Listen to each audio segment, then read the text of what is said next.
Bona tarda, tornem a estar una tarda més aquí, a davant d'aquest espai que, com recordeu, fa poc que vam denunciar el seu malestar. El malestar també per part no només de la instal·lació, de la infraestructura, sinó també per part de les entitats que han estat enviades a venir aquí, han estat obligades davant de la reunió d'espais que s'ha fet a dins de la Gorga. Tenim un poble que té molta vida gràcies a les entitats i el que estem convençuts és que han de tenir espais dignes per poder-ho continuar fent, perquè les entitats són les que més vida donen amb totes les activitats que fan durant l'any en el nostre municipi. També veiem aquí com hi ha un espai que justament tenim aquí, que és un espai que queda obert, un espai que a més està acumulant moltes rates que després s'estan passejant pel nostre municipi i a nosaltres, quan t'ho planteges, et pot fer relativament gràcia, però al final, tenint en compte que en el nostre pressupost tenim 17.000 euros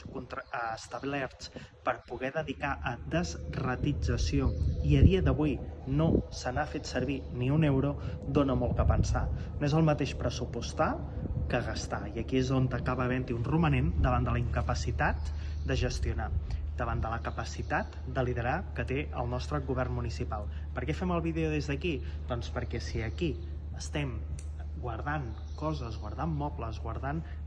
coses que són propietat de les nostres entitats i a més està en aquest estat, no ens ho podem permetre com a municipi quan tenim un municipi ple de vida gràcies a les entitats i a més amb un pressupost que s'ha de destinar al seu